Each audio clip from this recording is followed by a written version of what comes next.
The following is a special presentation of Sports Time Ohio. It was a team made up of kids no other program wanted. They were the wrong size. They came from the wrong places. A program no one thought could ever win.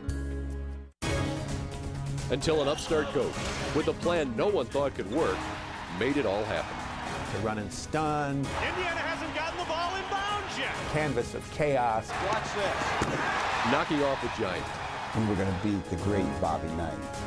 And taking an entire city on a magic carpet ride. We heard that we're going crazy in Cleveland. Sports Time Ohio takes you back in time with the amazing 1986 Cleveland State Vikings.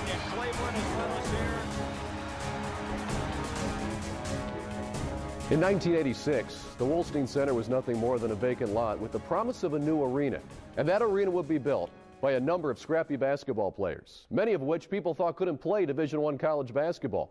But they could not only play Division I college basketball, that 85-86 team could hang with the big boys. Not many gave CSU any shot of beating the Indiana Hoosiers in the first round of the NCAA tournament.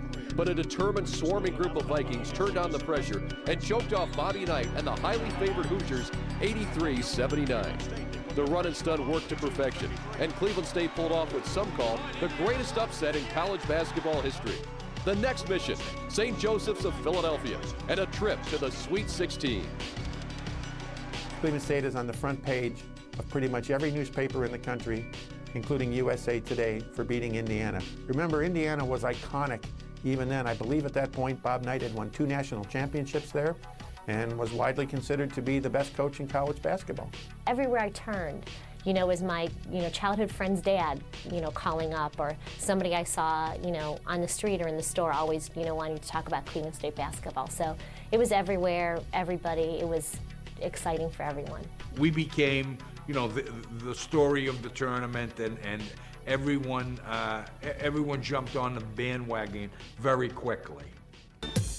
CBS Sports coverage of the 1986 NCAA basketball championships continue from the Carrier Dome in Syracuse, New York. St. Josephs captured the Atlantic 10 regular season and conference tournament to win a berth in the NCAA tourney. Their mainstay has been Maurice Martin, one of the nation's premier guards. Today, Martin and his teammates will face the Cinderella team of this year's tournament, the Cleveland State Vikings. Friday afternoon, in their first ever NCAA tournament appearance, Cleveland State knocked off Indiana. Kevin Mackey's team sent Bobby Knight's Hoosiers home early, serving notice to the rest of the tournament field that Cleveland State is for real.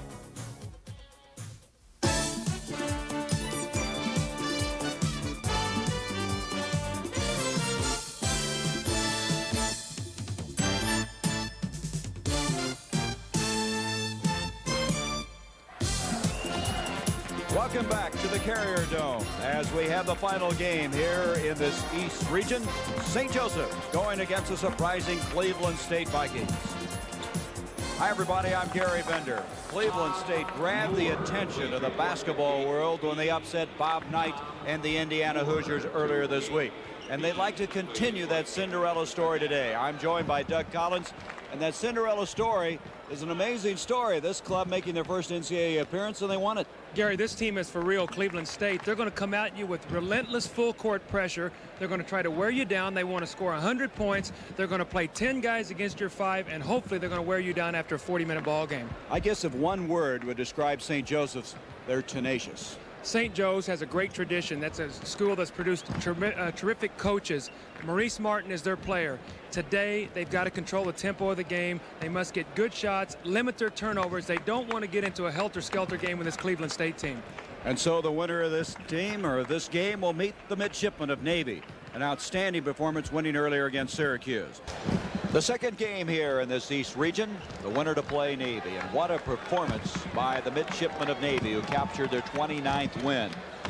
And it was the David Robinson show. 35 points, 9 rebounds, and one of his 8 blocks. Well, this young man reminded me today of a young Bill Russell, an outstanding shot blocker, runs the floor very well.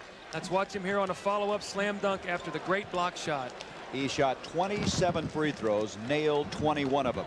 He was happy. There was another side to the story, though. The Pearl, Washington, scoring 24 of his 28 points in the second half to go along with 8 assists. He just, as a one-man show, could not overhaul Navy. Gary, that hit the nail right on the head there. He just got no help from his teammates. His big people got in foul trouble. He tried to carry the load by himself, but he couldn't defeat the 1-2 punch of Vernon Butler and David Robinson. So Navy moves on to the Meadowlands in East Rutherford, awaiting the outcome of this game coming up between St. Joseph's and the Cleveland State Ball Club.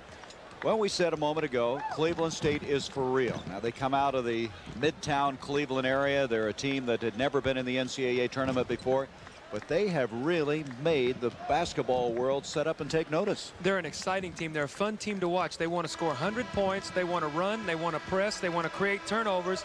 You know, surprisingly enough, when they have to get into a half-court game, they can also be patient. They have that run and stun offense. Now, looking at this, Cleveland State came in here as a 14th seed, a 28-3 record. And this year they've lost some tough games to teams. They've played a rugged schedule in the early part of the year. They lost to Ohio State, Michigan, and they upset DePaul. On the other hand, St. Joseph's, a veteran ball club, returning to the tournament field for the first time since '82, the 6th seed. If they'd win today, it would set an all-time school record for victories in a season. And their coach, Jim Boyle, played on 2 NCAA teams when he was playing for Jack Ramsey. And now let's go to the public address announcer, Carl Eilenberg. Welcome to the Carrier Dome in Syracuse, New York, for this afternoon's Eastern Region second-round game between the Cleveland State Vikings and the Hawks from St. Joseph's. And now let's meet the starting lineups. For Cleveland State at forward, a 6'6" senior from Cleveland, Ohio, number 24, Clinton Smith.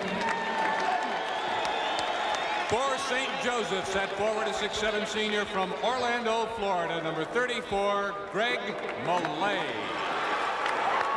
For Cleveland State at forward, a 6'5" junior from Toledo, Ohio, number 44, Clinton Ramsey.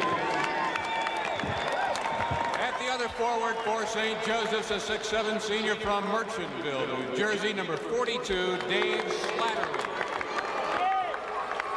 The center for Cleveland State, a 6'8" junior from Cleveland, Ohio, number 33, Eric Mudd.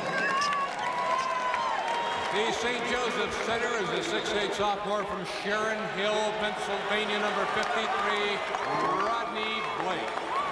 At guard for Cleveland State, a 5'10" junior from Dorchester, Massachusetts, number 5, Ed Bryant. For St. Joseph's at guard, a 6'6" senior from Liberty, New York, number 11, Maurice Martin. At guard for Cleveland State, a 6'1" freshman from New York City, number 10, Ken McFadden. And for St. Joseph's at guard, a 6'2" senior from Sharon Hill, Pennsylvania, number 12, Jeff Arnold. Introducing the head coaches for Cleveland State in his 3rd season, Kevin Mackey.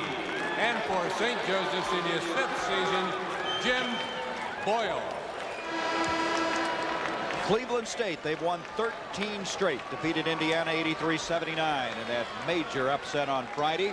St. Joseph's, they have won 12 of their last 14, and they defeated Richmond by 1, 60-59.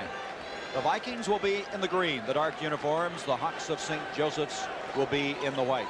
St. Joseph's, the Atlantic 10 Conference champions. Cleveland State, the Mid-Continent champions.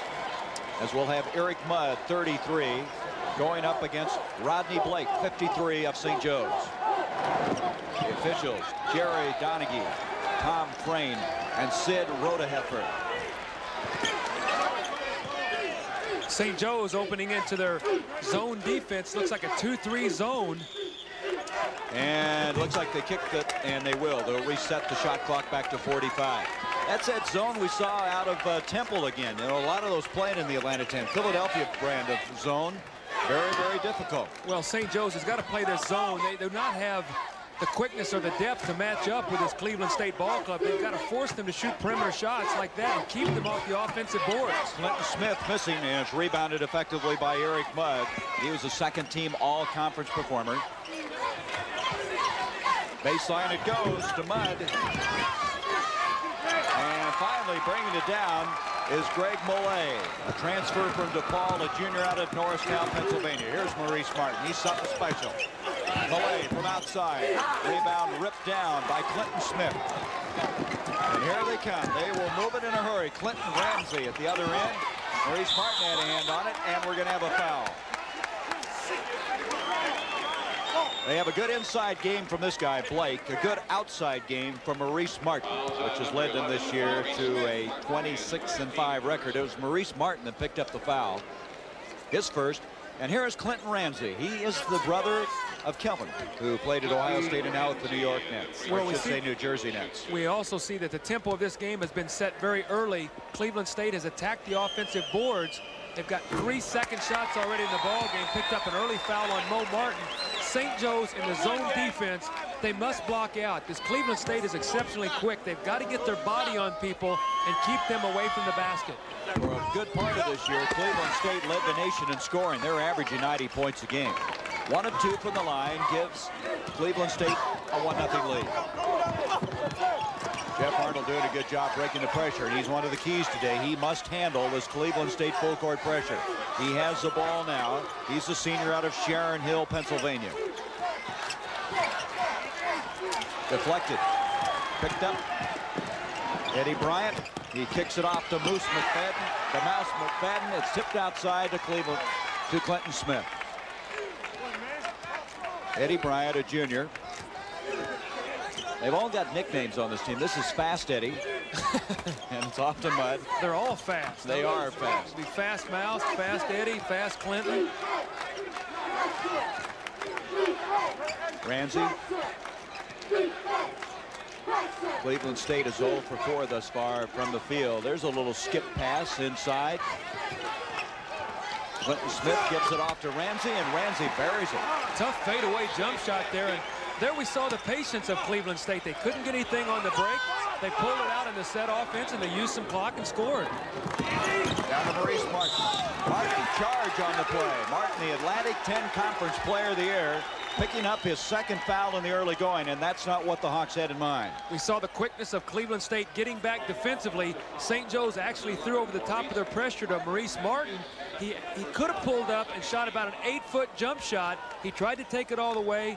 Too quick there by the Cleveland State player. They stepped in and took the charge. There's some updates of some games right now. North Carolina State leading Arkansas Little Rock, who earlier upset Notre Dame.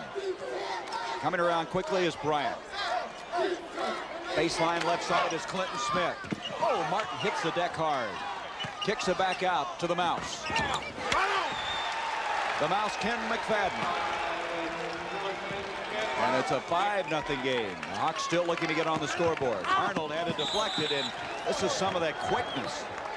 The Mouse McFadden over here, you've got to be alert when these guys come after you.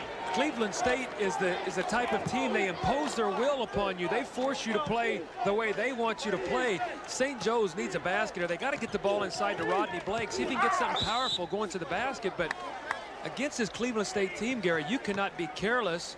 You must be aware at all time. They'll come from behind you, they'll deflect passes, and they'll be off and running. Millay trying to inbounds, looking, gets it to Dave Slattery, the senior, 6'7" forward, and they'll reload it outside now to Arnold. They need to get the ball to Blake, make a power move to the basket. He's got good position down inside right now. That's the inside game they're going to need, and Millay able to keep it alive. Now he'll put one up, and he's a fine shooter. He was the most valuable player in the Atlantic 10 tournament. And they're on the board, 5-2, and here comes the Mouse again. Blake got a piece of that one, and he got another one, but this time he commits the foul. Rodney Blake committing his first personal foul. They compare him stature-wise, size-wise, to a Wes Unseld. He takes so much room up inside. Mouse blowing the ball down the floor. Here he gets a second shot opportunity. Should not happen. And we see Rodney Blake over the top there with the foul. When you play a team like Cleveland State, you cannot high-five or celebrate after a made basket. You better sprint to the half-court line and start backpedaling and finding your man, because he's going to be running right up your back. That's a pretty good scouting report, I'd say. What do they call it? The run and stun offense. I love it. So McFadden makes it a 6-2 lead for the Vikings. This is the only freshman on their ball club that's been an impact player. He's out of the New York area. Rebound is cleared by Slattery. Here's Martin. Martin, you can see that wrap. He's had some problems with the knee and a back. Shot missing by Slattery. Ripped down by Clinton Smith, and here they come. Ramsey at the other end. He loves these kind of shots, Gary. Those lean-in shots in the lane. That one was blocked by Rodney Blake. Good job by Rodney Blake. The other end, Jeff Arnold. Rebound, Smith. Smith and Ramsey given two outstanding forwards. And here we go. McFadden.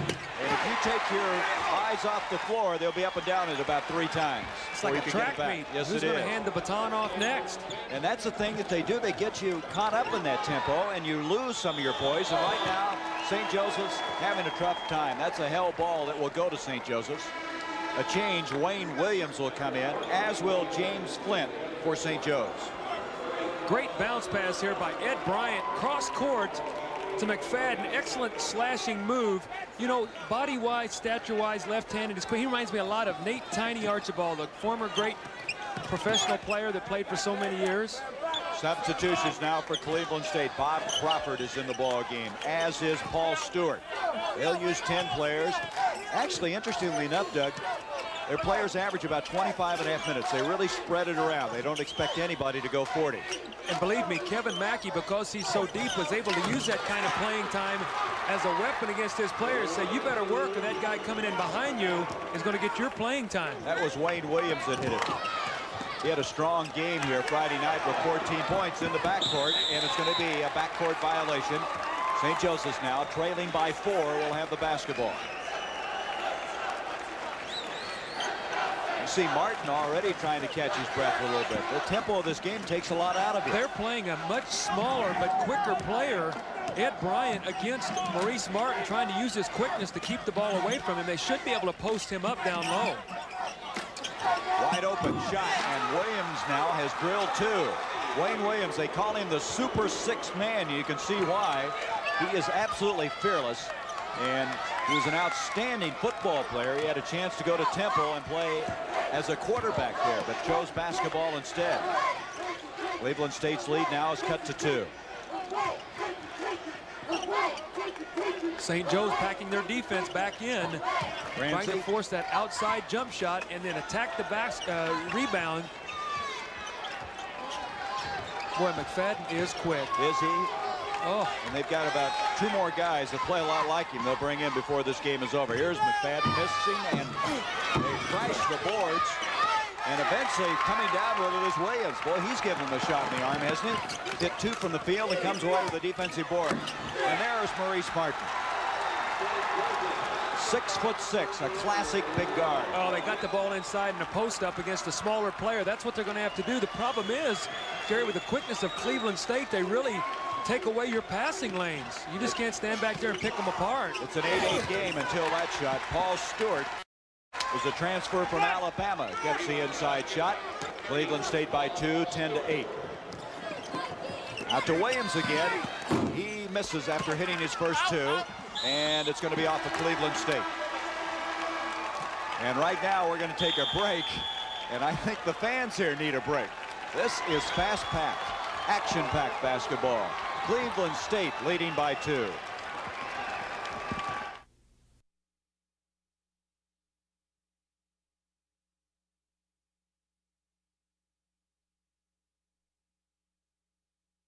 Once Cleveland State's off the national stage with Indiana, now they're playing their kind of ball. Because St. Joe's is an Eastern team, and Kevin Mackey had come from the East. It was a style that Kevin was familiar with, and he had his team ready to play against St. Joe's. An excellent team, I think a better team than Indiana. St. Joseph's a rich tradition of basketball excellence, coaches, players, and also coming from the East Coast. I'm coming from Boston. In the Philly, we always felt the Philly guys, they kind of thought they invented the game. They were more of a physical team than Indiana was. But again, our mentality was that you have to outscore us. I think they were intimidated by our pressure. I'm sure they watched us against Indiana, and they convinced themselves that they were not as good as us at pressing. We were a little bit more pumped up for the Indiana game just because you're playing against the name Indiana. But we went out there with the same attitude, same mentality that we are here to play our game and you're going to have to beat us at that if you're going to win. Fast-packed, action-packed game, and St. Joseph, after getting behind early, now trailing by 2, but they battle back to have some semblance of having a shot at these Vikings, who stunned Indiana Friday. St. Joe's out of a timeout, wanted to run a little alley-oop play from Maurice Martin. That was taken away from by the quickness of the Cleveland State team again. Went up with a quick jump and knocked the ball loose. Steve Corbin is in the ball game now for Cleveland State, and he is number 21. That was Crawford, had it batted out of bounds. Crawford was their starter, number 40 last year at center. They call him Twiggy.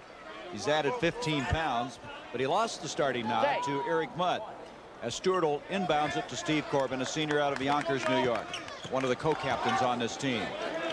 Also in the ball game, the smallest man on the team, Sean Hood, 5'7". He's number 4. He was a starter a year ago, had some arthroscopic surgery and lost that starting job. I can see that surgery's taken away a lot of his quickness. I couldn't even see him make that move. They're going to reset the shot clock. Somebody kicked the ball again. Kevin Mackey, they call it Mackey ball at Cleveland State, and they were dancing on the streets after they upset Indiana. Baseline, Clinton Smith. Clinton Smith, a transfer from Ohio State, and there's the steal by Sean Hood. 12-8. And it goes to Crawford. Kind of a frantic type game. And I guess we could expect that. Here's Crawford again at 6'9", the jumper. Rebound is cleared by Blake, and he's fouled by Stewart.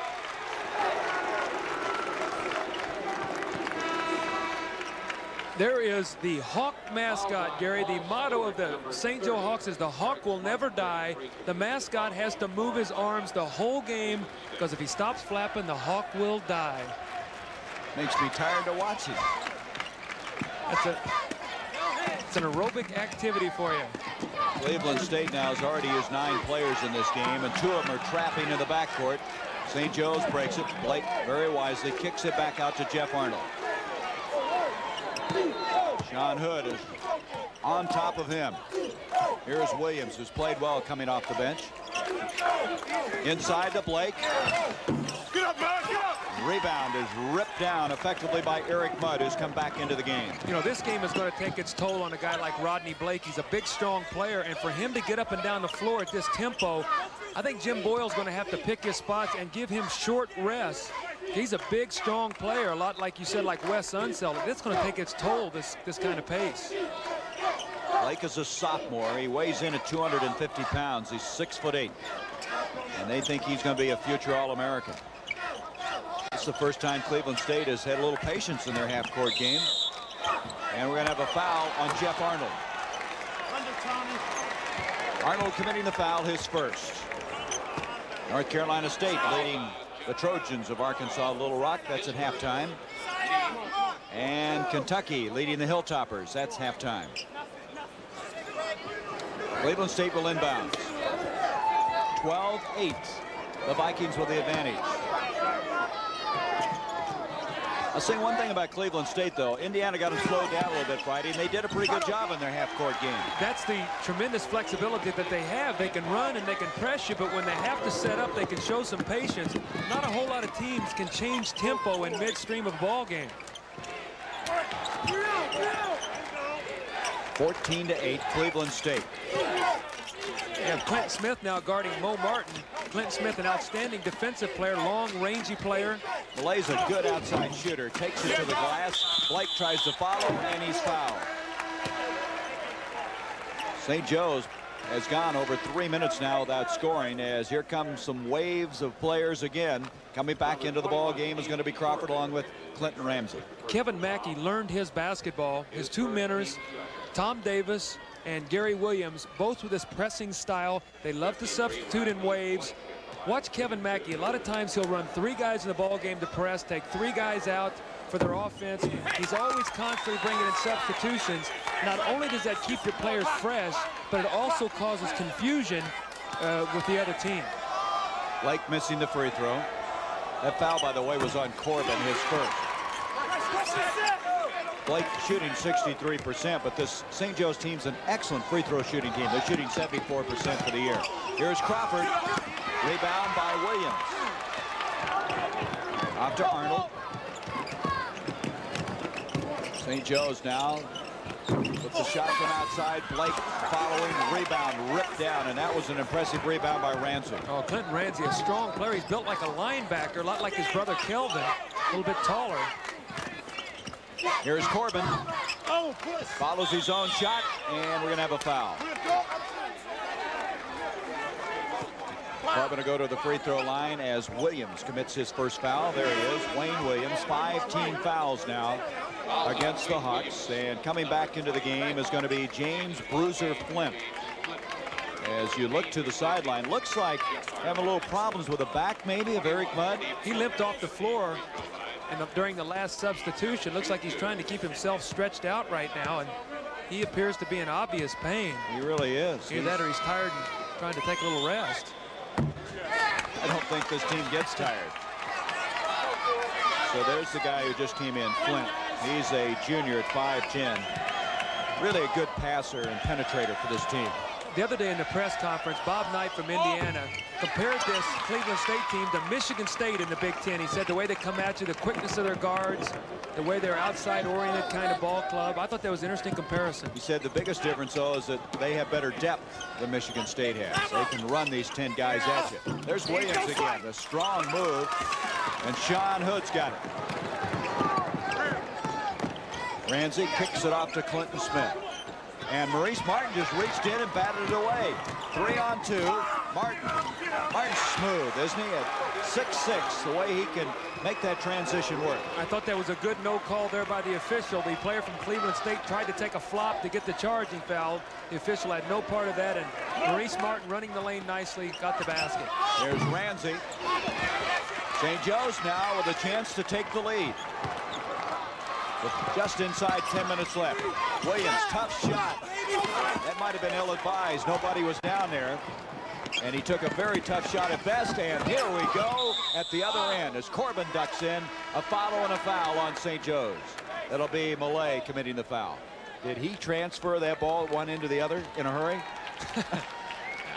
This Cleveland State team is the quickest team I've seen all year. I can't compare anybody to them in terms of their team speed.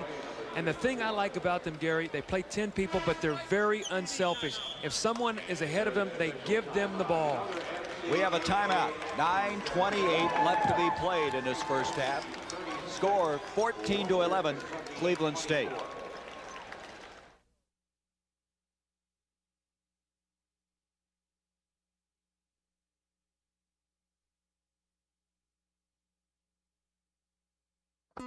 Cleveland State wasn't the only big story in Cleveland in March of 1986.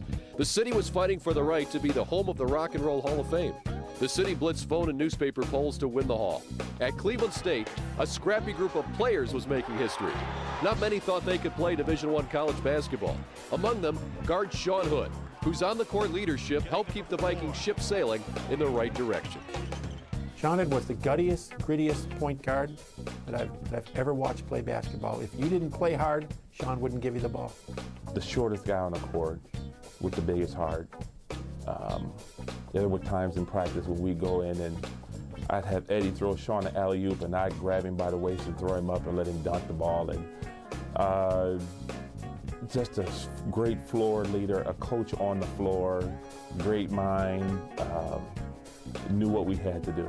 He was like having a coach on the floor. He was a guy that was a big student of the game, very confident individual, and one of those natural-born leaders. Sean was always a coach. He was a coach on the floor. He was undersized, but he had a heart bigger than everyone, and a great competitor, a winner. He would get you into the left-hand column, and he made it easy. And you know, it helps being a good coach if you have good players and you have smart players. And Sean was a very, very smart player. Let's reconstruct this last play, Doug. This is smooth Maurice Martin. He's going to knock the ball loose. Clinton Smith a little careless with it. The quick hands of Maurice Martin, and then he's going to fill the lane, running the right side of the lane. Here was a good no call off the dish. The player flopped, and Maurice Martin with an easy layup. A flop, but no foul. as Cleveland State will inbounds. We have a correction now on our score. We had a problem with the scoreboard. It's 14-11. Cleveland State leading St. Joe's with 9:28 left to go in the first half. Where have the first 11 minutes of this game gone?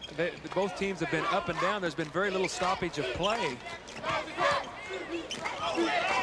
Retrieved in the backcourt by Ramsey. He was kind of an in-betweener. Major colleges were not that interested in him, even though his brother was an outstanding player at Ohio State. But Cleveland State's certainly glad he came and started playing basketball for the Vikings. There's a shot from outside, missing by Eddie Bryant. The follow. Maurice Martin drags it out of there. Here comes Flint.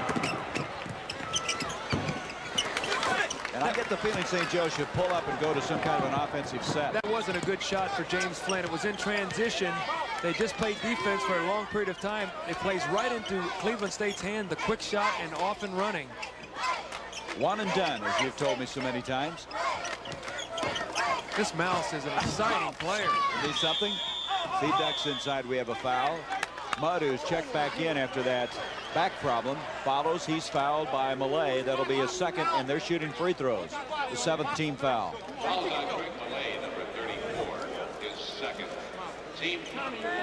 Malay, the senior, he is, or a junior, I should say, is the guy who really brought him along in the Atlantic 10 tourney, and he's kind of their unsung hero. He keeps them going. Does a little bit of everything. 7 rebounds, 7 points a game. As Mudd at the line, still looks like he's having trouble with that back, Doug. Bending around, stretching. Eric Mudd will be shooting the one-on-one. He's only a 62% free throw shooter. Cleveland State, not a good free throw shooting team. As a team, only 68%, although they get to the line 880 times as opposed to their opponents 543 on the season. Well, they're only 2 of 7 today. Blake into the ball game now with Williams. This is Slattery. Back into Blake. And here they go. Pass to Ramsey. That's a tough shot. Ripped down. And all of a sudden, Wayne Williams comes out of there with it. 2-on-1 break. Pulls up. Tough shot, but he buried it. Now it's a 1-point game. 14-13, Cleveland State.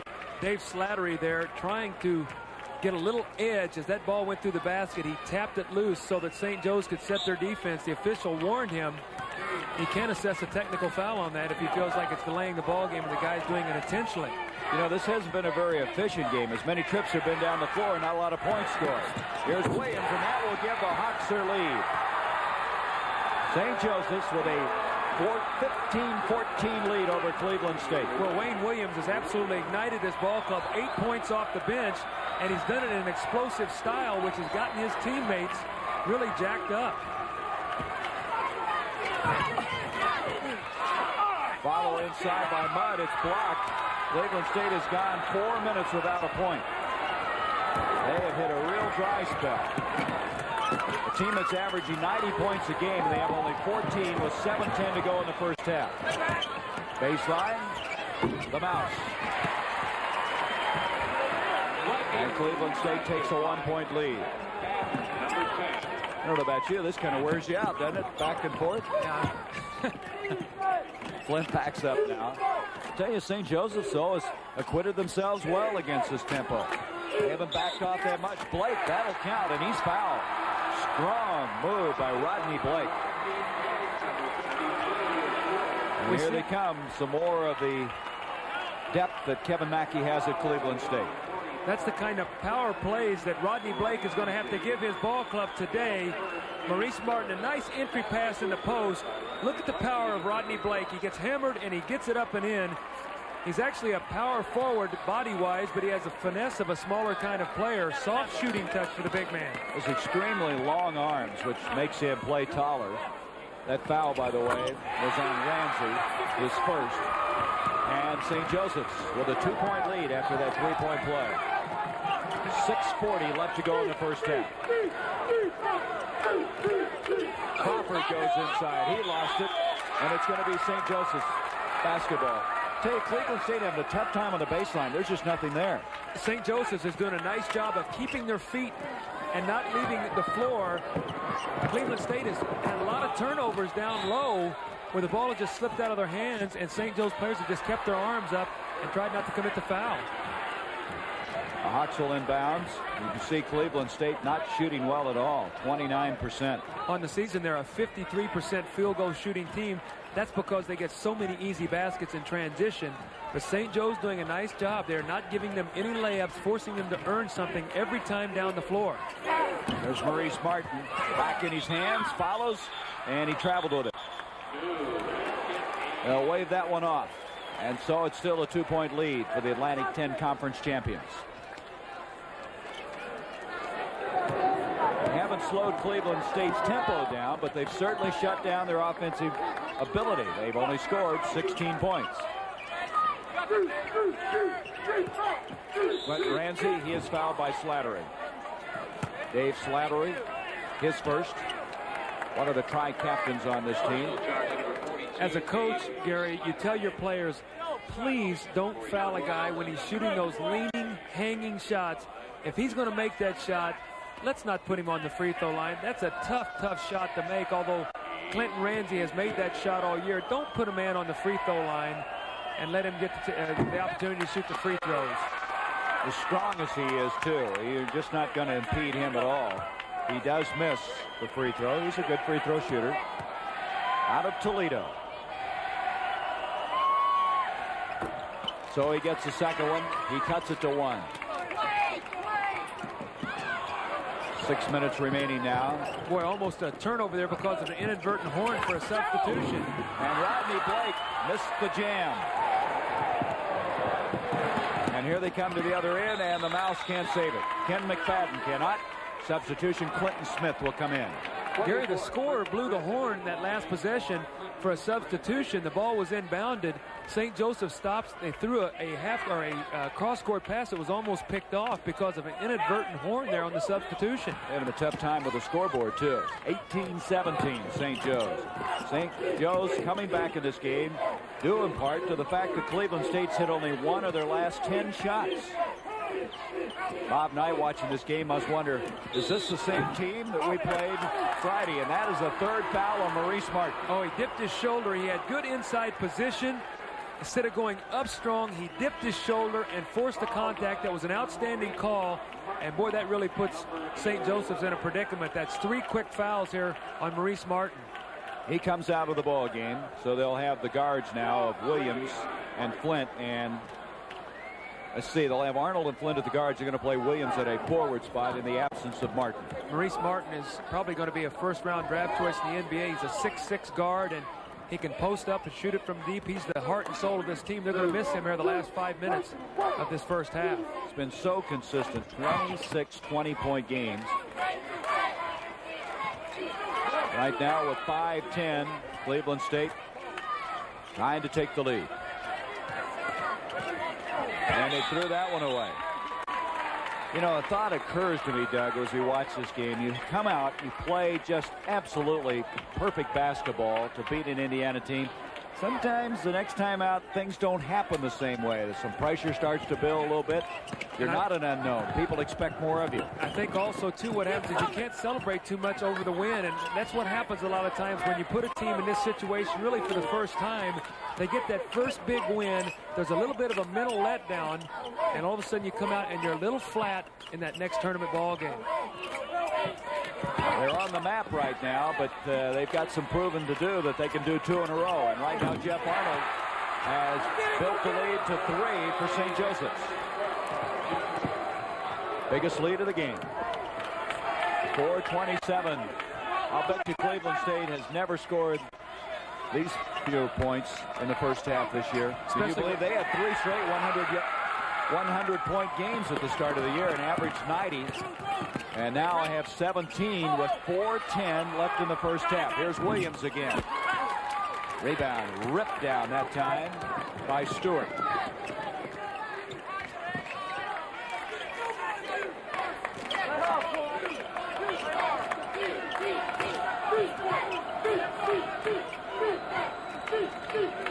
You know, know, Cleveland State is running the ball up the floor against St. Joe's, and it's St. Joe's getting them back nicely in the zone, and they're shooting perimeter shots, but Kenny the Mouse McFadden gets it off the glass and down. Very effectively. He has 9 points. Jeff Arnold, and we're going to have a charging foul on Arnold as very alertly Sean Hood jumped in front of him, and Arnold commits his second foul. You know, Kevin Mackey told our people yesterday about Mouse McFadden. He said, you know, I've taken a lot of his game away from him right now. I'll start giving it back to him little by little, but I had to take a little bit away from him. We've got a very balanced team, and as he gets a little older, a little more mature, I'll give him a little bit more freedom out there on the floor. I think that's a very interesting coaching move there by Kevin Mackey. Kevin Mackey said we have some hungry inner city kids. And Sean Hood, the 5'7" junior, makes it with 3:35, a 20-20 game.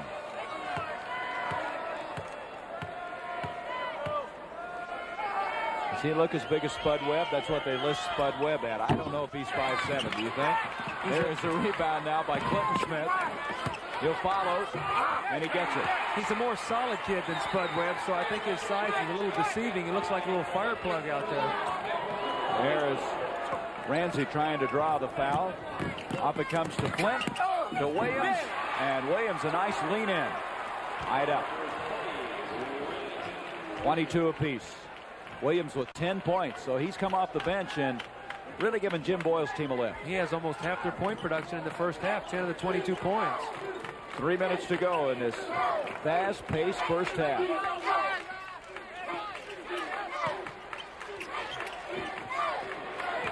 Steve Corbin will bring it outside as they'll reload it with 20 seconds on the shot clock. It's a very active zone by St. Joseph's. They move very well. They really do, and they're keeping the ball out of the inside, and once it goes down, they're converging and forcing it to be kicked out quickly. Well, there's an equalizer. When you're 5'7", just shoot it up a little higher arc, and you'll get it to go.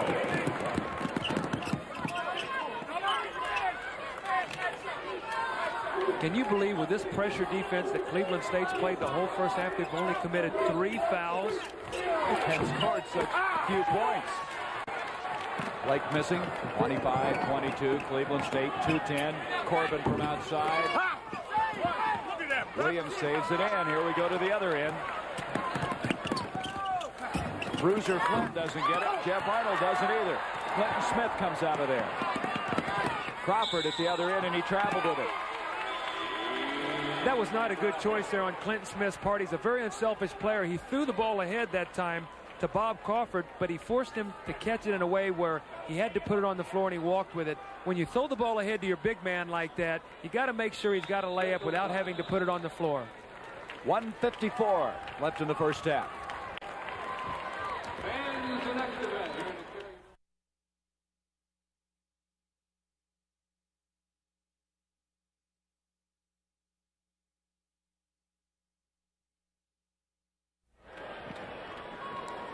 Cleveland State by 2, 24-22, with 1:54 to go in this first half. Coming up, Brent Musburger with scores and highlights. And a feature on the unsung Redman. That's a story about Mark Jackson, the outstanding playmaking guard for Louis Carnesecca's team, who shattered almost every assist record that St. John's has ever compiled in their fine basketball history. St. Joe's now the chance to tie. Williams will try to do just that and does. 24 apiece. Boy, is he a sweet-looking player. He is strong, he has quickness, and he can shoot the ball out on the floor. I'm impressed the way he's attacked the basket here against this Cleveland State pressure defense. See why he would have been quite a quarterback. Baseline rejected. Nice block by Blake. Williams comes out. Flint will back it out. Up it comes to Millay. St. Joe's now, after getting over the early shock of the tempo of this game, has settled into a game that is much more to their liking. And a foul away from the ball. It's going to go against Eric Mudd. His first. 14th foul against the Vikings. Let's take a look at St. Joseph's throwing over the top And when Wayne Williams gets it, he takes one power dribble and explodes to the basket. He does not settle for the outside jumper. Take it right to the basket, explode, and get the easy layup. 24 apiece, the lowest halftime scoring-wise for Cleveland State this year, 30 points. And with a minute to go, it looks like they're going to be below that. So this will be their least productive half of the season. And yet they're in a tie. Here is Flint. James Flint, junior from Philadelphia. You see the time left in this first half of play.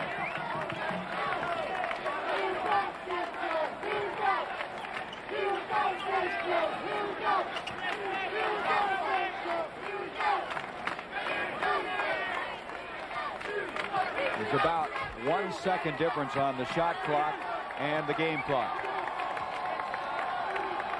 And they're going to hold it out here. Down. Yep. Try to go in with a tie, at worst down 2. St. Joe's has to be very proud of this first half.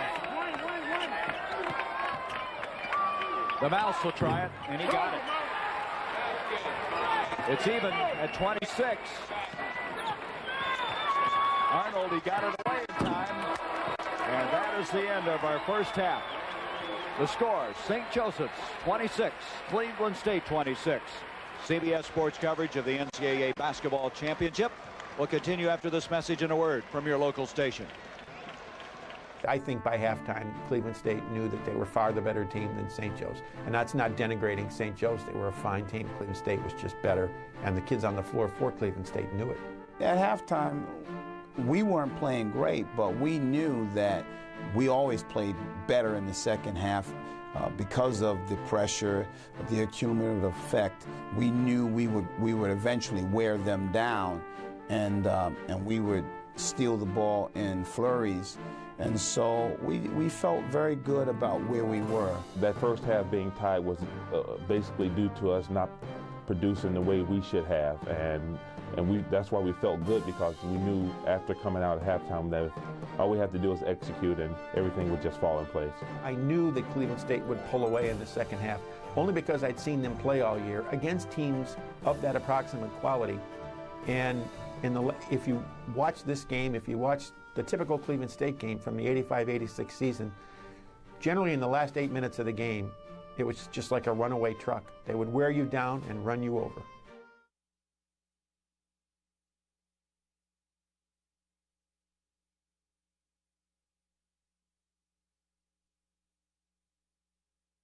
Well, as you look at this first half scoring summary, McFadden and Williams leading the way for their respective ball clubs. Williams, as we mentioned, coming off the bench.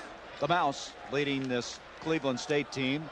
Cleveland State had 30 points as their low for 20 minutes of basketball, having only 26. And it's obviously got to concern the Vikings. They came out, they had the game at the tempo they wanted, but they just didn't get it converted into anything. I think also you have to look at missed opportunities by Cleveland State off the offensive backcourt. They had 13 offensive rebounds. Ramsey tries to start him out in the right way, does not. Maurice Martin playing with 3 fouls, able to get it off to Jeff Arnold. Here is Martin. Martin will put one up in a hurry. Rebound, Ramsey. Oh, Jimmy Boyle not happy with that shot. It was a 1-pass and 22-foot jump shot. He would like to move that Cleveland State defense around a little bit. I think Maurice Martin probably a little impatient because he's sitting on the bench with 3 fouls there for the last 5 minutes of the half. And so many times, Doug, you'll call a play, try to set up a scoring play to get you started right in the second half. They didn't run any offense at all. That's going to be a travel against Cleveland State. Turnover gives the ball back to St. Joe's, and here comes the full court pressure. Pressure really hasn't bothered them much, has it? When you look at turnovers, both teams had 8 turnovers, so it was even there, although there was a 5-second violation forced there on the out of bounds. But St. Joe's has to be very happy that the turnovers are even. That's, again, another plus of Cleveland State. They force a lot more turnovers than they commit themselves.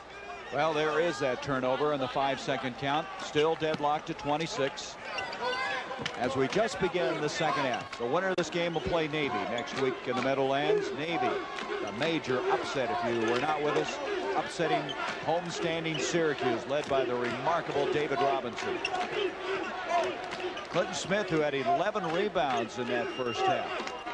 career high is 14. Here he is loading one up, and the lack of shooting is still haunting both these clubs. Here's Maurice Martin on the break, and he lays it in.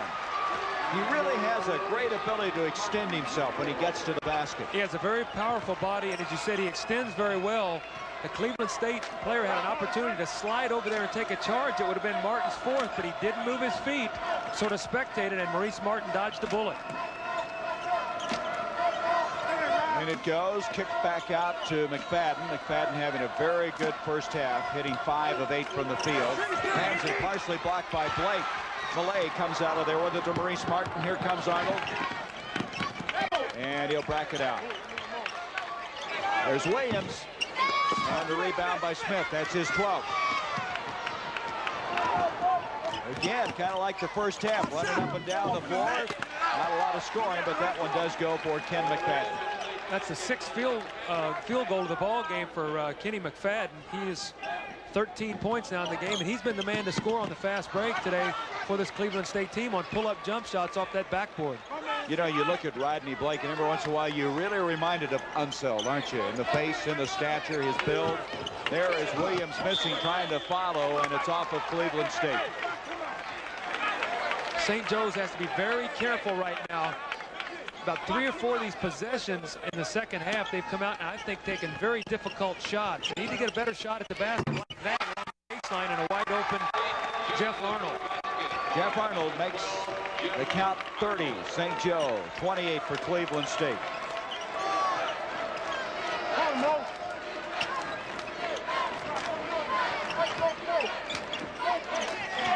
That could have been kicked, don't you think? I thought it was a kick, but I guess they ruled it was inadvertent, not off the foot. And Jeff Arnold with another pull-up jump shot. All of a sudden now, he's starting to find the range. And it's a 4-point lead for St. Joseph's. A win today would be a school record for St. Joseph's in a season.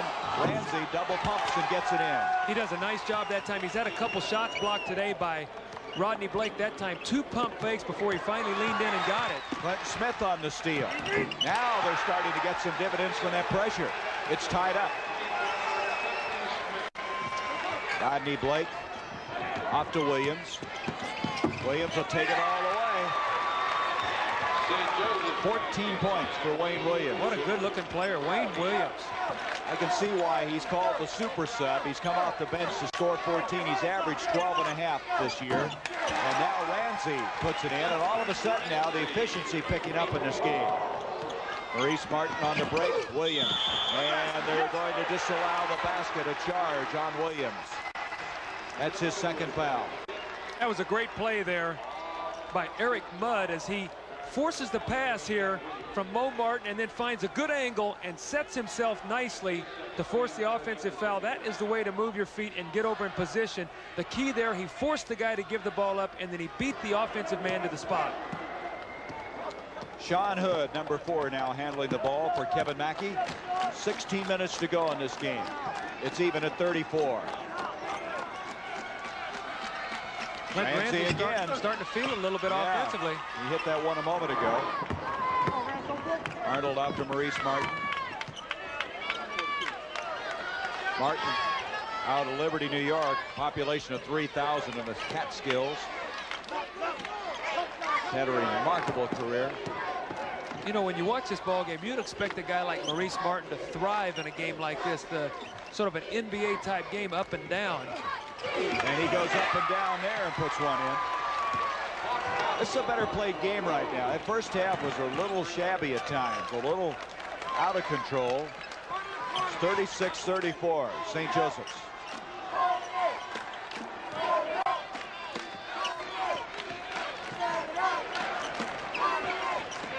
Mouse wants the jumper. He wanted to kick it back to him in the wing. He wants to step in and shoot it. Here he goes. Boy, he is fun to watch. You're really impressed with him, I know that. Oh, you can see the look on his face. It's like, give me the ball, guys. I can shoot it. Just give it to me, and I'll penetrate in here and get us an easy basket. There he commits the foul. Runs into Slattery. I don't think he's realized where he was. He almost tackled him when he went around him. So Mouse commits his first foul. Coming into the ball game now is Ray Salters, number 34. It's the first time we've seen him. He's a junior out of Buffalo. They call him the hit man. He is physical. 14:59 left in the game. We're all even. As the second half wore on, CSU guard Ken McFadden got better. This was the Mouse's breakout game on the national scene, and he finally got to show off the skills he honed on the streets of Alphabet City. Mouse was terrific, and if you didn't pay attention to Mouse, he would burn you.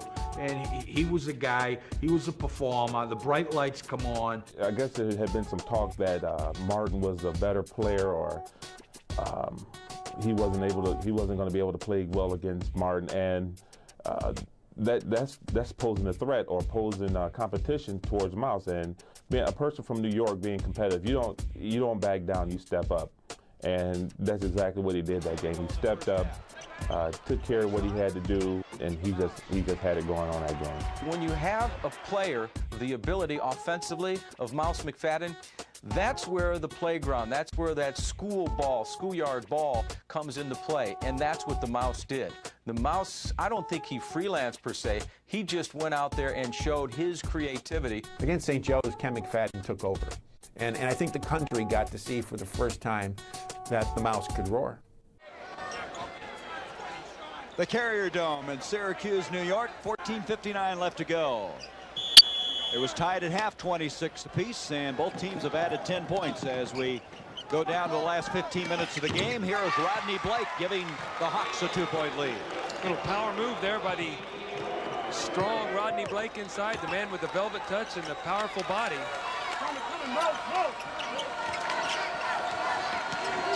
Sean Hood ducking inside, and they're going to wave it off. It's a charge on the 5'7" guard.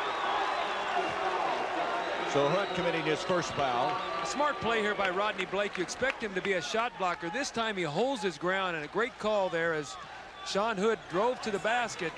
Rodney Blake doing the smart thing. I think if he would have gone up to block that shot, he would have been called with a personal foul, because Hood is outstanding at using his body and getting inside people.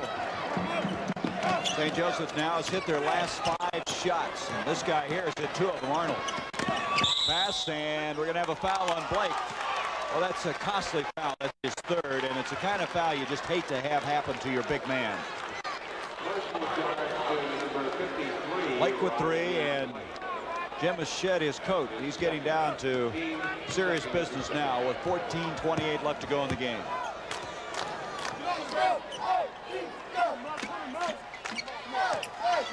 Look for Mouse to take this jump shot at the top of the key here.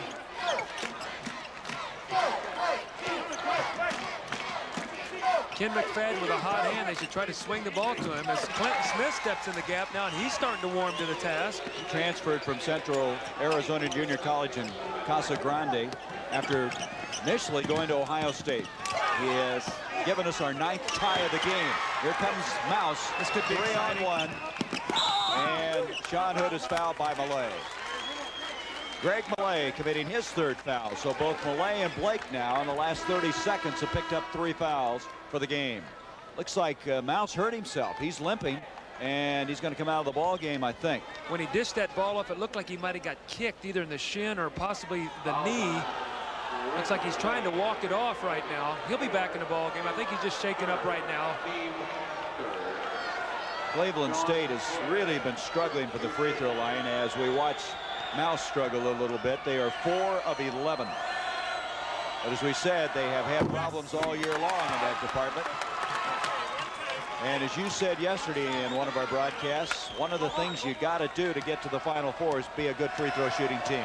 Well, as the game winds down and players start getting in foul trouble and fouls are committed and you go to the line, you've got to be able to walk up there and knock them in. That was the key to the Navy victory today. They won the ball game by getting it inside and getting to the free throw line.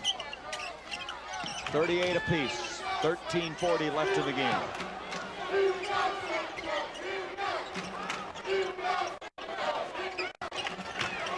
Arnold missing from outside. Smith with yet another rebound.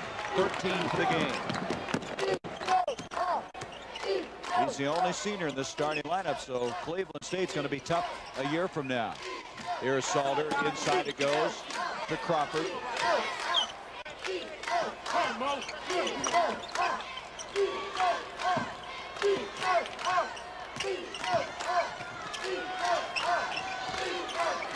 Good patience shown here by Cleveland State. They're using a lot of the clock trying to find a seam in this St. Joe's zone. Clinton Smith using the glass. They use the glass a lot, don't they? You know, when you talk of Clint Smith, he's not a great shooter. He's a streaky shooter. Nice steal that time. Darting through was Corbin. Got the ball out.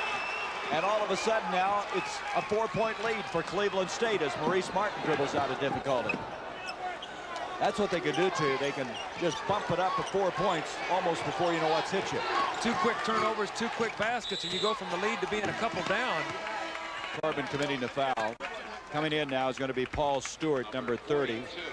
Ramsey will come back in. That foul on Corbin was his second. Stewart played at Alabama, did not become eligible at Cleveland State until December 29th. I watched Kevin Mackey as he made the substitution. Clinton Smith walked by me and said, "You're playing great. I just want to give you a minute's rest." Here's Maurice Martin. You wonder how long Martin with 3 and Blake with 3 can stay out of foul trouble. They could really change this game if one of the other starts to get into that 4th foul. St. Joe's needs a good possession here, and they're going to get it. An easy jump shot by Rodney Blake right in the heart of the Cleveland State zone defense. Cuts the Vikings lead to 2. 12 minutes now left in this game. Can't get over how much better played the second half is than the first. The first one was just helter-skelter, seemingly, as you said, a track meet with no finish line, but now there's been a little more purpose as to what's going on. I think also, too, you're seeing better shooting, which is going to bring the level of play up.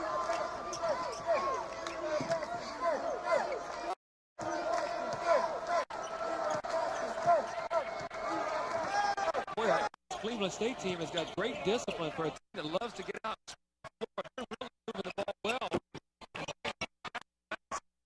Against Indiana, as you might recall, they were running early, and then Indiana finally got them slowed down, and they still did a good job in the half-court offense. And there is a foul on Stewart. Let's check now a couple of other games. North Carolina State having a real battle with the Trojans. Who are those guys? 54-53. Kentucky now with a 60-49 lead over Western. And looks like Eddie Sutton has just had a remarkable first season at Kentucky. He's going to pretty well take care of the Hilltoppers. Well, it sort of supports my theory of that great player you need in the tournament, Kenny Walker, for Kentucky. Blake misses, but he's fouled. That was a fine inbounds that time. The foul is going to go on Stewart. He's picked up 2 in a hurry here. At the 11:20 mark, Blake will go to the line, as coming into the ball game is going to be Eddie Bryant, number 5, replacing Sean Hood. Fast Eddie. Blake at the line has 8 points, 7 rebounds, 4 blocks. He has been an outstanding shot blocker this year, averaging almost 4 blocks a game. Free throw shooting, he struggled there at 63, but he nails that one.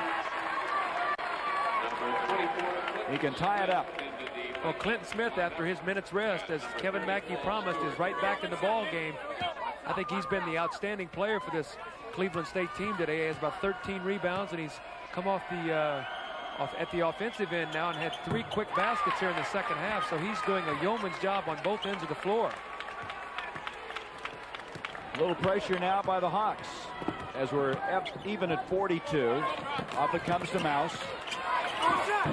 Rebound by Blake. Blake is really a force in there. He is, in the second half, really made his presence felt, both ends of the floor. Maurice Martin wide open.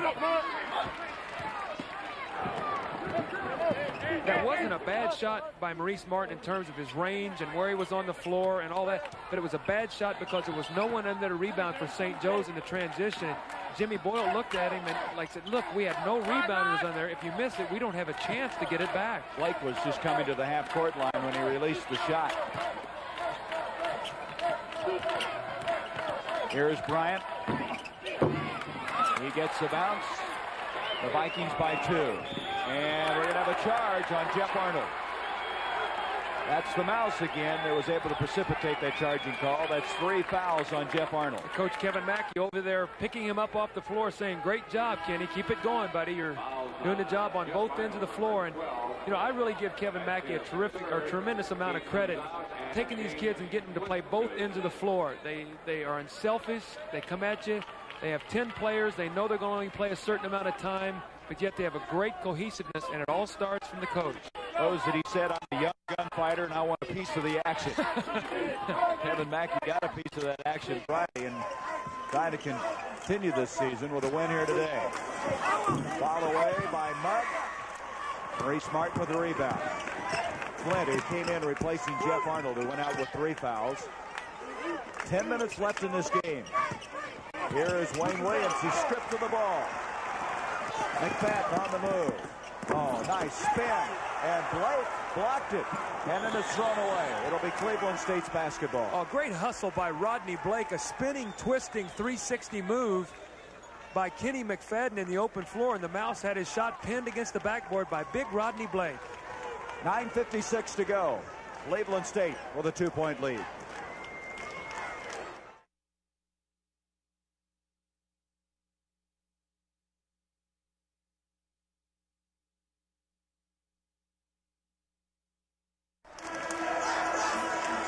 Doug, in the second half, Cleveland State starting to use that pressing defense much more effectively. They've forced 9 turnovers already in the second half, 18 for the game. This year, they've been forcing teams into 22-plus turnovers a game. See the field goal percentage. You said it very well. A good shooting has picked up the entire play of this game in the second half. I think also, too, you've seen both teams get some easier baskets, especially Cleveland State. They had 4 transition scores in the first half. I know they've at least doubled that here in the second half with steals and with getting out in a fast break. The Vikings by 2. Looking for their 29th win of the year. And their 14th in a row.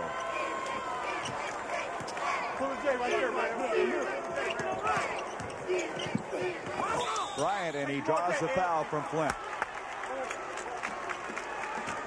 That's the first on James Flint. 15 foul against St. Joseph's.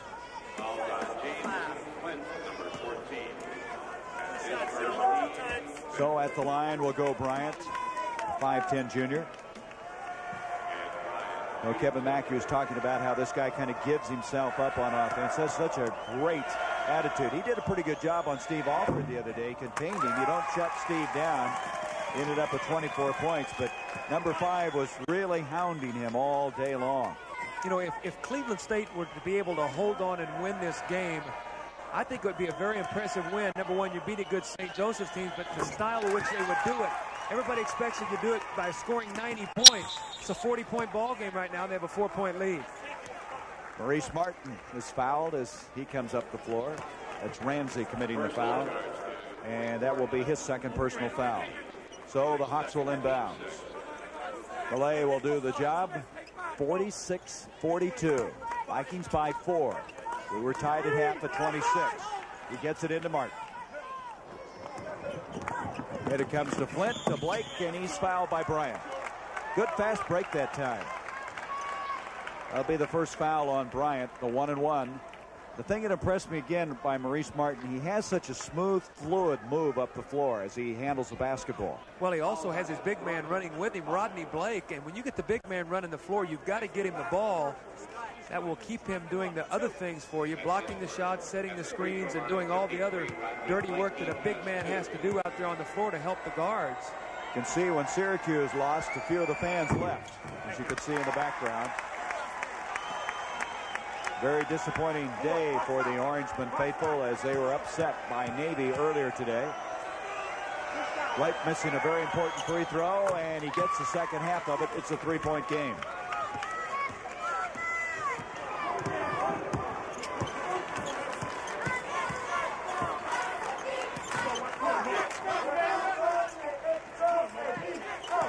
Ramsey ducking in, trying to draw the foul was Wayne Williams. Bryant, he comes out, and look at Bryant. He just went flying by, could not maintain control. It'll be St. Joseph's basketball. Ed Bryant is getting in the lane. Gary, I actually think he's shooting a tough shot there. He's drawing people. He could dish that ball off to the wing for a wide-open wing jumper. Wayne Williams is able to track that one down. 9 minutes to go in this game. The Hawks trailing by 3. As Maurice Martin doesn't get it to go. Martin still needs 11 points today to become the all-time leading scorer at St. Joseph's. Clinton Smith misses, follows. 48-43. Cleveland State now starting to get a little of an edge here. Jimmy Boyle might be thinking here, if they don't have something productive come out of this timeout, out of this possession, that he might need a timeout. Martin is just not shooting the ball. Well, he's had a couple of decent shots not go. There's a move by him. Oh, great play there. Smart coaching move there by Jim Boyle. Got his main man an isolation situation to take it to the basket, and he delivered for him. 10 points now for Maurice Martin. Back to a 3-point lead for Cleveland State. Approaching 8 minutes to go in the game.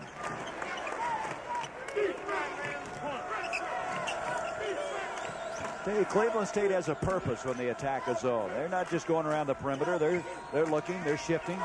This shot by Mouse is a tough one, but makes no difference to him. Well, he shoots it right, he shoots it going left. It doesn't matter. 5-point lead. Wayne Williams had a notion, gets it back out instead to Flint. Williams doesn't get it, tries to follow it. Ramsey has it instead. 5-point lead. The Vikings have it with 7.5 minutes to go. Mouse McFadden wide open out here for a jumper, and Clinton Smith just couldn't spot him. Coming back into the ballgame now will be Jeff Arnold replacing Flint. Arnold after committing his third foul. And there is a concerned brain trust for St. Joseph's. And that is going to be off of Cleveland State. You get the feeling St. Joe's needs to convert this time down the floor. Let's see if they try to get the ball again to either Maurice Martin or maybe Rodney Blake inside. They ran a nice play the last time they needed a basket from Maurice Martin to basically go one-on-one, and he got an easy layup. Let's see if they can run something maybe to isolate, let him go to the basket with it. Looks like they're almost in the same set with him at the high post. See if he'll pop out after the shuffle cut and try to go one-on-one. Here he is with the ball. Martin is 5 of 10 for the field. Goes inside to Blake, and he gets a roll. So they're within 3. Good high-low set there. Maurice Martin, your best offensive player outside. He dumps into Rodney Blake inside. Good little high-low game there by St. Joe's. Kevin Mackey standing up. I don't think he's sat down the whole game, has he? No, he was on a towel for the starting lineups. After that, he's been on his feet. Here's McFadden. For a freshman, he absolutely has no fear. Here's Martin bringing it up. He had a great ball game this year at DePaul against one of his boyhood nemesis. That was Rod Strickland, the freshman point guard out of DePaul.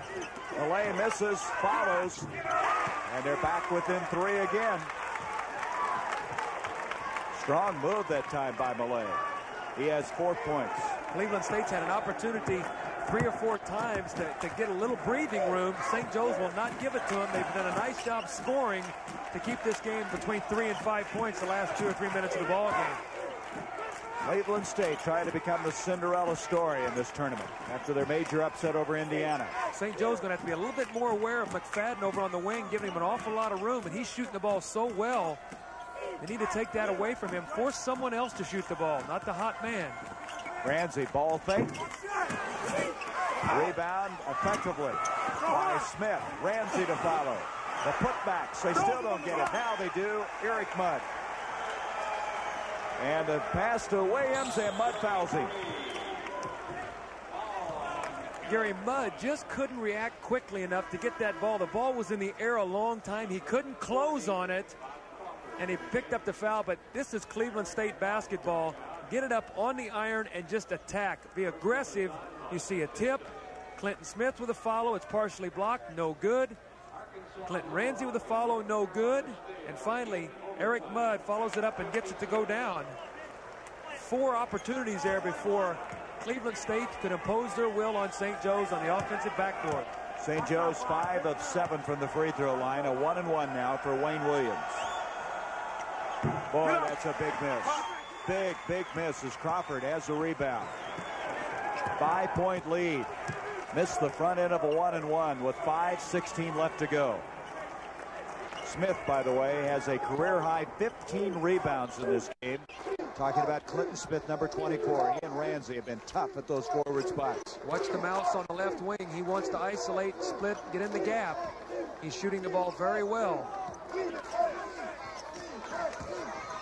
Backing in Crawford, tough shot. Now it's a 7-point lead. Maurice Martin. Biggest lead of the game now for Cleveland State. Wayne Williams, he got it, and he's fouled. Cleveland State thought it should have been a traveling call, but instead it'll be a chance for a three-point play.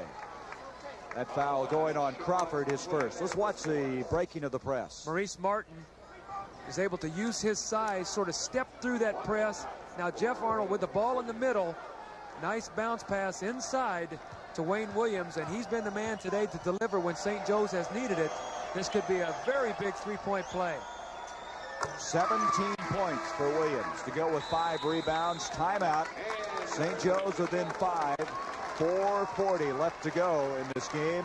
The winner to meet Navy next week. The amazing run by the 1986 Vikings was built by Kevin Mackey, a brash, sometimes cocky coach from Boston. He wanted things done his way and somehow sold his players on the idea that they had to give everything they had for 40 minutes a game. Kevin Mackey was the Pied Piper of basketball. Kevin Mackey had a very energetic personality. He was the type of guy that talked in machine gun style. Kevin Mackey was an extraordinarily galvanizing figure, a gifted public speaker. I can tell you as a sports writer, all he had to do was open the notebook and the story started to write itself. He could have run from there. There's no question about it. He had the city and held them in the palm of his hand. And he was in command of the sports scene. He was a man on a mission to prove that his way of doing business was the way that you succeeded at an out-of-the-way program like Cleveland State. You know, he had the run and stun, 94 feet, canvas of chaos, all these cliches. I give him credit because he got a lot of players that people said weren't good enough to play Division I basketball. He got a lot of tweeners, as he liked to call them. And what he did was he molded those guys into individuals that played as a team. And I don't think there was a basketball coach in America in that era that got his guys to play any harder than Kevin Mackey got the Vikings to play. Coach Mackey really cared about us as people. He did not come into this for just the wins. He was constantly talking to us about the business world and what was acceptable. And his most famous lines were, "Perception is reality." And that was his way of teaching us what we needed to understand about the real world. He put a drive in us that, you know, you can do anything you want to. You can be anything you want to. We can accomplish anything we want to, but we have to do things with energy and together. He was truly a father figure to us, and changed my life.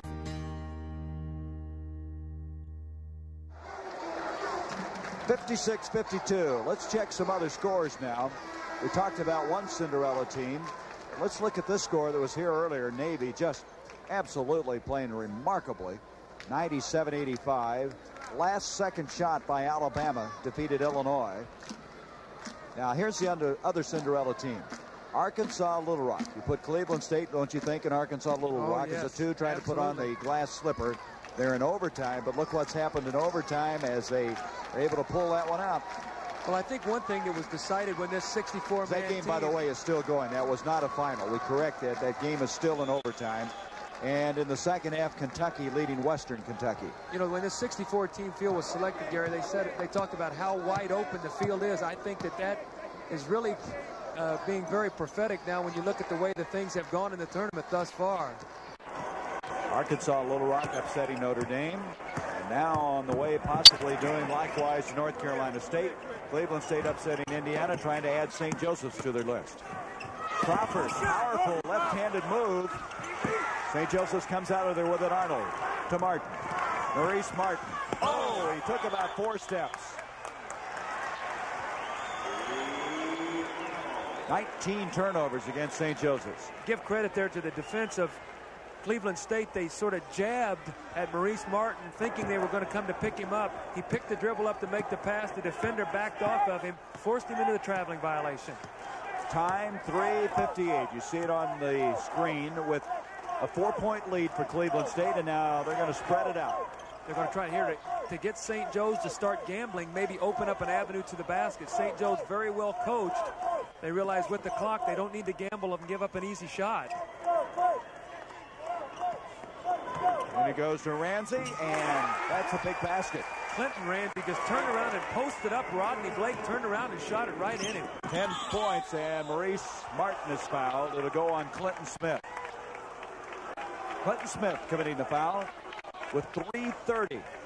Now, obviously, St. Joseph's needs to start hitting their free throws. They're 6 of 9. That's only the first foul on Smith in this game. You know, the thought occurs, if Martin doesn't hurry here and get some points down the stretch, he's not going to set the school record because his season and his career may be ending. He has 9 points, needs 9 points to become the all-time leading scorer at St. Joe's. Now needs 8. Tell you what, he'd take all 8 of them right now. Well, they need all 8 of them right now as they trail by 5, 3:30 remaining. And we know that Cleveland State can be patient. He missed the second end of it. Boy, they have hurt themselves at the line. One of the strengths, Jim Boyle talked about his team. He says, look, we're a good passing team. We have good balance. We shoot well, and we're a good free throw shooting team. Free throws has hurt his ball club here in the second half. You see the shot clock with 3:10 on the game clock. There they are, both of them. Our director, Larry Cavallina, slapping them up there. Our producer, David Dinkins, on a very busy day here. A surprising day, especially in game 1. And there's a rejection and a foul. That's the 3rd foul on Williams. So Kevin Mackey starting to measure that glass slipper, as he is thinking right now that his season's going to continue on to East Rutherford. I'm sure the one thing he's thinking about, we see Jimmy Boyle here now, and I'm sure he's starting to feel some anxious moments now in the last 2:53, but Kevin Mackey knows that his team is not a good free throw shooting ball club. And right now, Clinton Ramsey, one of the better shooters you could have at the line, and he walks up and it's nothing but the bottom of the net.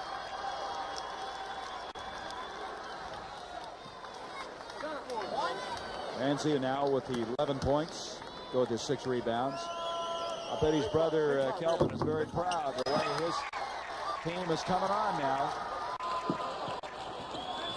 Steal attempt, and Sean Hood almost got it, and he did get it. He deflected it, touched last by St. Joseph's, and the 5'7" guard has turned it over with 2:49. That's the 11th turnover against St. Joe's. Now who does St. Joe's think about fouling? Look out on the floor as Mouse starts dancing a little bit off the dribble. Mouse is a pretty good free throw shooter. There's a steal by Maurice Martin, but he can't get to it. However, it was touched by Ramsey. Ramsey shaken up. He's up. He either hit his head on the floor or collided with Martin, and he is bent over in the paint there. Number 44, he's going to be able to continue. St. Joe now, they've got to convert here. Well, he made a great play to dive to knock that ball out of bounds. Otherwise, Maurice Martin had a breakaway layup. Wayne Williams, nice ball fake. 60, 55, 2:27 left. 19 points for Williams. What a strong performance by a guy that didn't even start. They want to spread the floor out here. Cleveland State forced St. Joe's to chase him a little bit, use some of the clock. Clinton Ramsey had a turnover the last time down the floor, which turned into 2 points for St. Joseph's. Here's the Mouse. Boy, he's something. Today 21 points. Today you can say he's the mouse that roared. 62-60. Williams gets it up, and he's fouled by Crawford. That's the second on Crawford.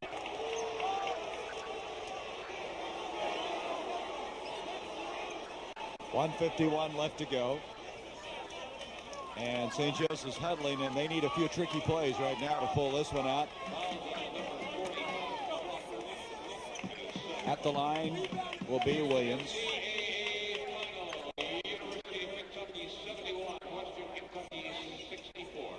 Timeouts. Both teams have all 4 remaining. And Jim Boyle, with 1:51, is going to have to legislate those timeouts somehow to try to overhaul Cleveland State. who has a 7-point lead. The best way is to hit some free throws. They have not done that well today. There's the first one. For the game, they're now 8 of 12. 20 points for Williams.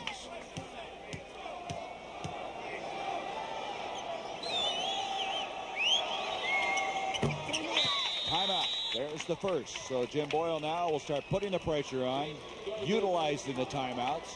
His team trailing 62-57.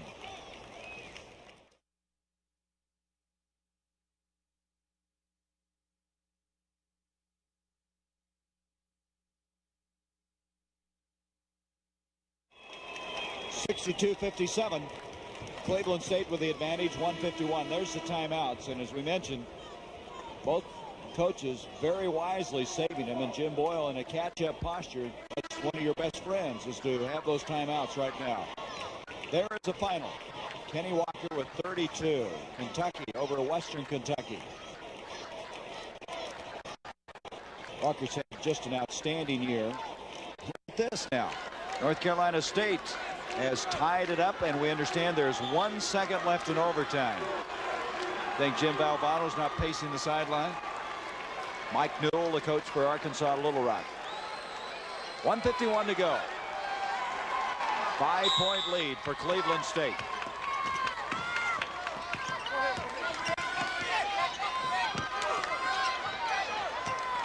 Sean Hood to Ramsey, and they foul him, and that's going to be a basket that counts and 2 free throws as well. That's an intentional foul. Boy, this could be a big, big play. They get it out of bounds as well on the intentional. You could have a 6-point play out of this, Doug. Well, we saw earlier in the year, I think it was an 8-point play, wasn't it, by North Carolina earlier in the year? That was against UCLA. They had a 14-point lead, and in one possession it went to 22 on an 8-point play, but a throw over the top here. Malay gets his hand on it just enough to deflect it. Oh man, what a break there for Cleveland State. Tough break for St. Joseph's, and we see the smile on the face of Clinton Ramsey. Now they're acting like they're not going to take it out of bounds, though. I guess not. I thought that was an automatic. I must not be well informed with that rule here, Gary.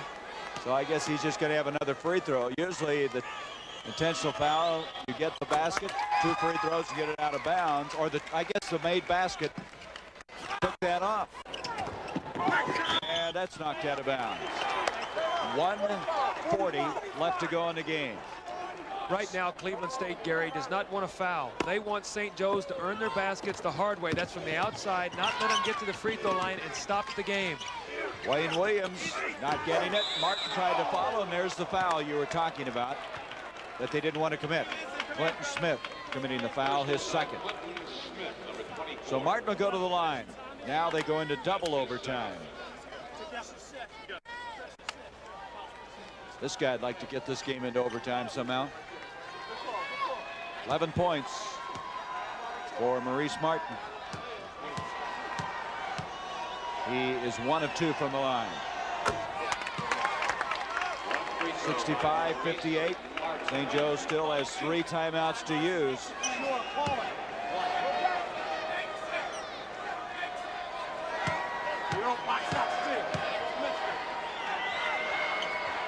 He got them both, and they're going to use one of those timeouts. So Slattery will come in when we come back.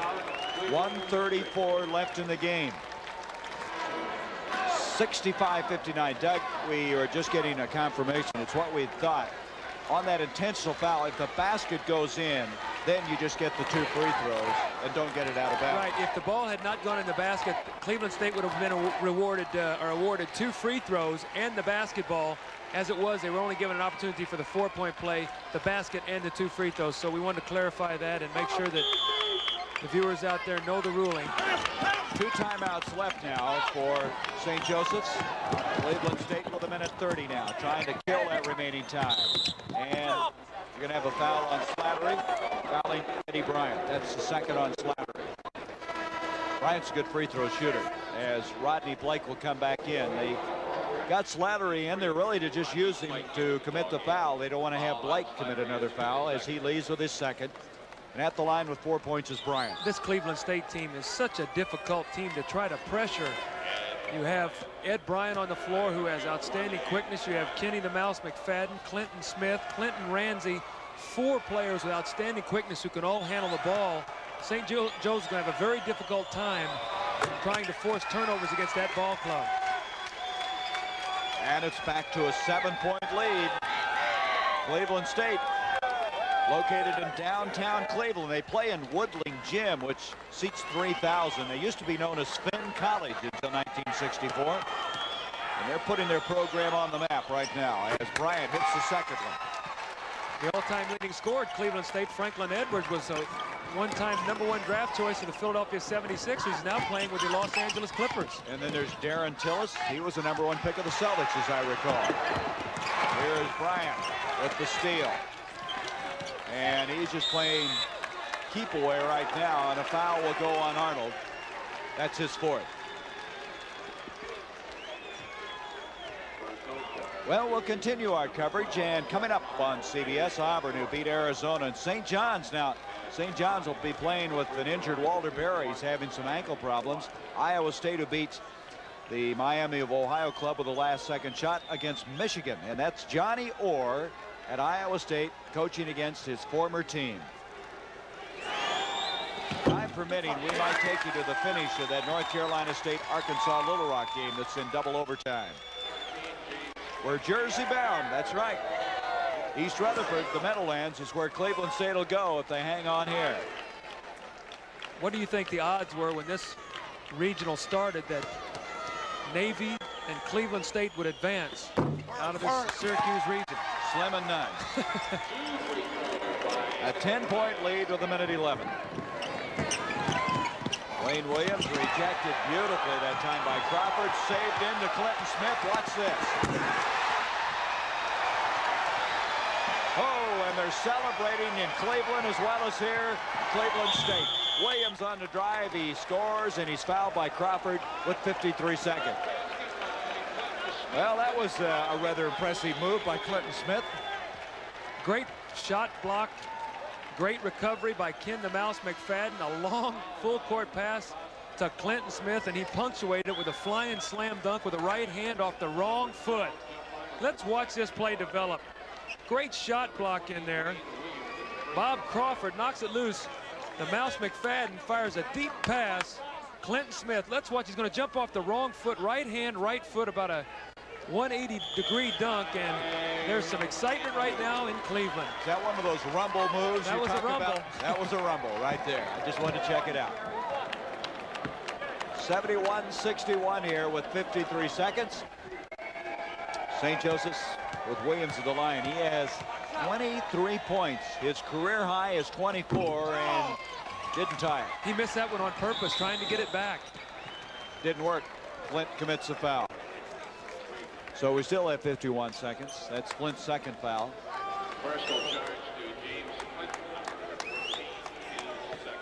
You know, Gary, I've always thought that if you're going to try to miss a free throw on purpose, it's better to try to get it off the backboard first. You have a little bit better control of it, then let it go to the rim. And I think that you have a little bit better opportunity. That time, Wayne Williams tried to just sort of fire it off the front edge. It's very difficult to try to control the trajectory and where that ball is going to land if you fired it right at the rim. Rodney Blake has checked in with 21 points. Mouse McFadden. Going to be a great one, this guy. A future star. He seems to take on every challenge that's thrown at him, both offensively and defensively. And I think the thing that's an amazing thing about him is his astute knowledge of the game. Just a freshman, but he sees it all. Well, if Kevin Mackey has taken some of his game away, I hate to see what's going to happen when he gives part of it back. It'll be awesome, huh? I don't want to guard him, that's for sure. And so McFadden hits them both. 73-61. Reese Martin with a flying one-hander. He is so smooth, so much fun to watch. And now another timeout called by St. Joseph's. They have no timeouts left. 44 seconds to go. Still a 10-point lead for the Vikings. If one play symbolized the Vikings' magic carpet ride, it was the slam dunk that sunk St. Joe's for good. The Mouse made a pinpoint pass to Clinton Smith, who sealed the deal.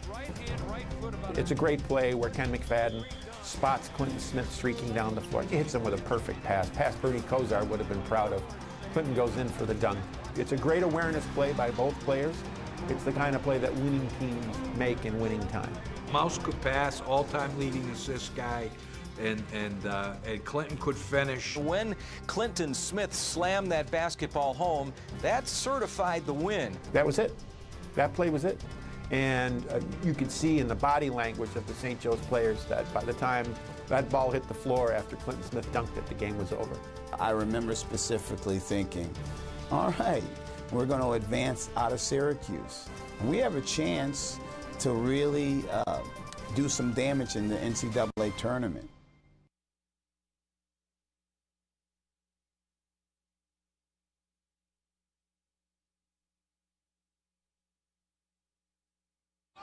We're pretty demanding people, Gary. Yeah, that's right. Well, there's a foul. That'll stop the clock. Didn't even get us started. I guess there was 1 second that went off the clock. Well, Mackey ball is working again. Kevin Mackey, who was with Tom Davis and Gary Williams. You know, another guy he really pays a lot of attention to is Red Auerbach. He has a lot of respect for Red. And one of the philosophies he picked up was that somebody has to sacrifice for the whole team. That concept of being together, and whatever he's doing very well at Cleveland State. Cleveland State's hit their last 8 free throws. Here comes Martin. Martin still needs 4 points to become the all-time leading scorer at St. Joseph's. Williams hits it. Williams now has a career high 25 points. Another timeout. Now wait a minute, I thought they were out of timeouts. Well, they are now. Now they're out of timeouts with 34 seconds. You know, the Hawk is still running around with his arms flapping in the gym here. There he is. He's got to keep him going. I'd like to see that guy after he gets out of the uniform. He must have the most muscular arms of anybody in history. He's actually a redshirt player that Jimmy Boyle is trying to work on his upper body development for next season. Coming up, Auburn and St. John's. Then Iowa State against Michigan. I think Johnny Orr is not looking forward to that meeting. Bill Frieder's Michigan Wolverines, who struggled against the Akron Zips. 34 to go, and we promise you that was the last time out. Doug, you think we can find another game to do somewhere today? I think I'm going to go watch the triple header here. There's a foul by Rodney Blake, stopping it with 29 seconds. That's the 4th foul on Rodney Blake. You know, Gary, when you listen to Kevin Mackey talk and his philosophy about basketball, he talks about his job is to do all the worrying for this Cleveland State team. He says, I have a loose bunch of guys. He says, one thing I never have to worry about. He says, my kids will never respect someone too much. And I think that's very interesting. You respect them, you don't respect them too much, which causes no fear.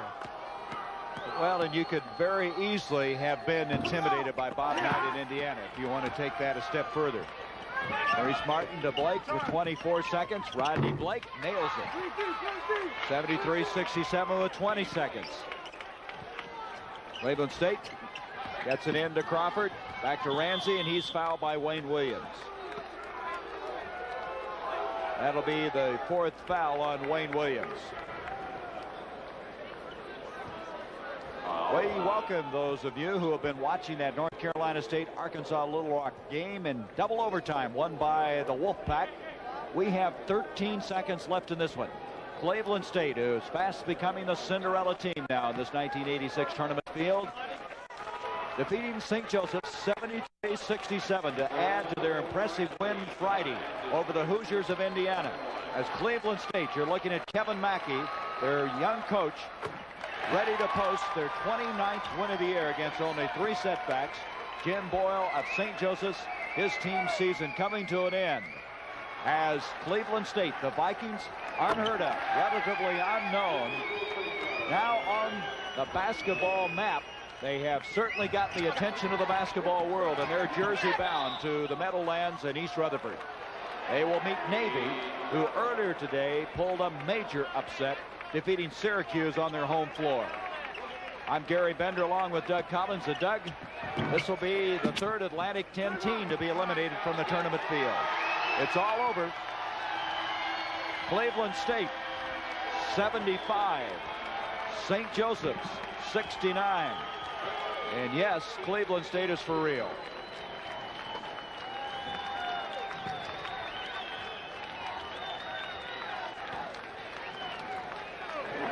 The glass slipper still is going to be measured for this team as Kevin Mackey has defeated Bob Knight, Jim Boyle. Earlier this year, he upset DePaul. And here today continues on to Jersey. For Doug Collins, I'm Gary Bender. They've completed the East region here in the Carrier Dome. Now, let's go to Brent Musburger in New York. All right, Gary, 3 of the 4 seeds knocked out in that East region as they head for New Jersey. Cleveland State wins for the 2nd time. Earlier in the tournament, they upset Indiana. The Chevy MVPs, Clinton Smith for Cleveland State and Wayne Williams for St. Joseph's. Sure, the Indiana win felt great, but this time, the team got to cut down the nets. Regional champions, a part of the Sweet 16. Yes, we actually got to cut down the nets, so that was basically a first. During the conference tournament, we didn't cut down the nets, but during this, we got out of the first bracket.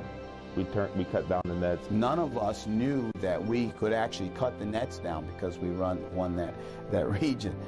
And I remember Coach Mackey coming over saying, "Get the nets, get the nets." And so we had these looks on our faces of surprise. Well, what do you mean get the nets? We didn't win a championship. Get the nets. We won the region. Get the nets. And so we all get up there and cut our piece of the nets. And I remember I ran over to the last player with the scissors, and I said, "Give me the scissors, give me the scissors." And I brought him over to Coach Mackey, and I said, "You know, the last one's for you. The last one's for you."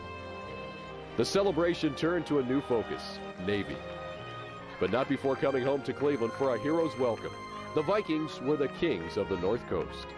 There was talk on the plane that we would receive a big greeting when we got off the plane, and there was whispers, but again, we just weren't familiar with that type of thing.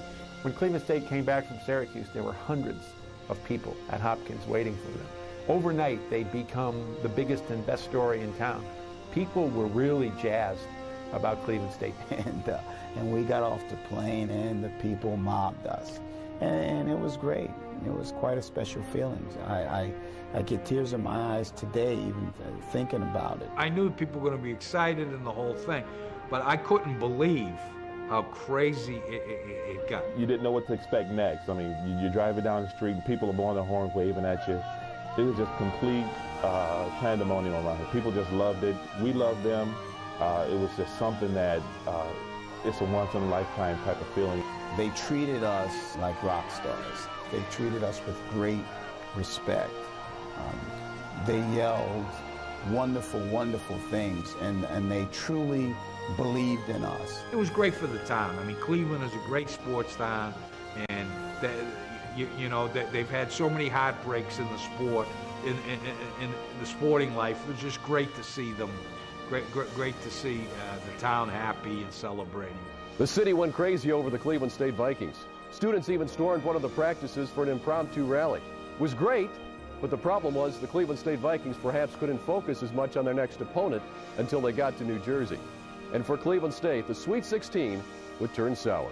For Sports Time Ohio, I'm Al Pulaski.